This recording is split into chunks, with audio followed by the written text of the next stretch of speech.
چې دوی به بې سکونه وي، ځکه دوی به هر څه ته ځورېږي. که مثلا دی په ښار کې یو څه غلط ګوري، دی به ورته تا نه دا هیله لري چې ته د هغه د موضوع په اړه خپل نظر ورسره شریک کړي. هر چا لپاره ته نیت پاک ساته. دا خپل زړه دی داسې پاک کړه لکه شیشه، او هیڅ چاته بد نیت. سلامونه، جوړ په خیر، هیله ده ښه وئ، په خیر وئ. په یوې بلې ویډیو کې تاسې ټولو ته ښه راغلاست وایم. نن د ژوند په ځینو نزاکتونو خبرې کوو چې د هغې له جملې لومړی یې نیت صفا، منزل اسان دی، اخلاص لرل دي. دویم د خلکو په کار کې کار نه لرل دي.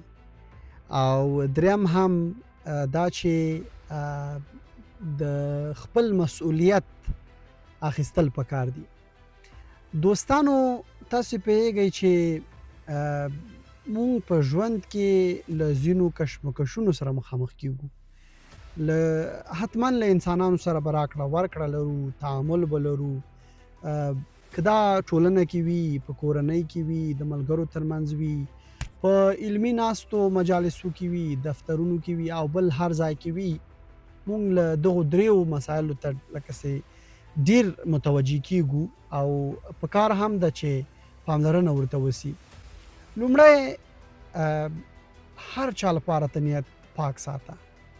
دا خپل زړه دی داسې پاک کړه لکه شیشه، او هیڅ چاته بد نیت مه لره، ځکه چې نه به ته ورته ورسېږې او نه به هغوی ته بددعا ولرې، او دا به هم تا ته ګټه ونه کړي.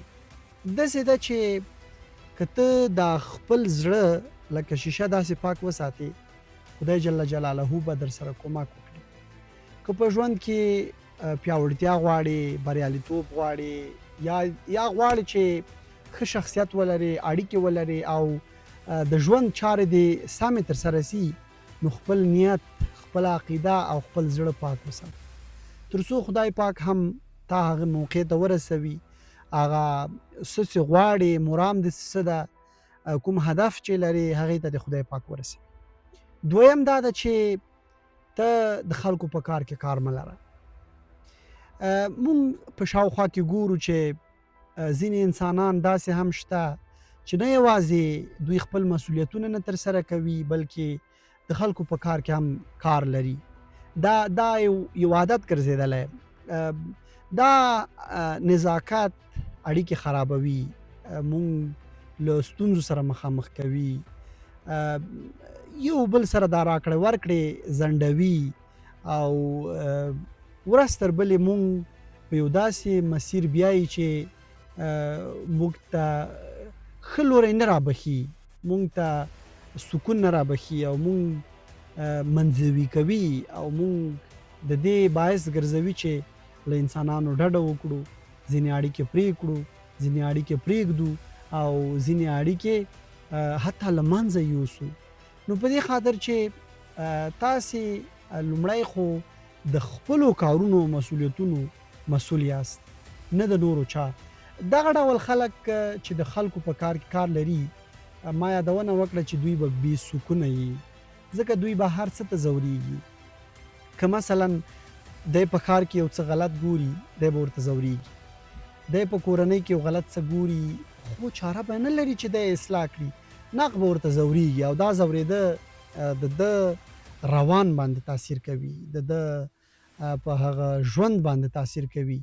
نو دا باید عادت وګرځوو، او په ټولنه کې باید دې نزاکت ته په ډېر جدیت پام وکړو چې څوک باید رانه ازار نه سي، خپلو کارونو مسؤلیت واخلو، او د خلکو په کار کې کار ونه لرو. البته چې کوم مسایل ستاسې له نظره غلط وي، تاسې کولی سئ چې د خپلې مشاهدې، پوهې او تجربې پر اساس د هغه مسئلې په تړاو یوازې خپل نظر وړاندې کړئ، خو نظر هم په داسې وخت کې وړاندې کولی سئ چې تاسې هغه موقع وګورئ، وارزوئ چې مثلا خلک څنګه دي، آیا تا نه دا هیله لري چې ته د هغه د موضوع په اړه خپل نظر ورسره شریک کړي.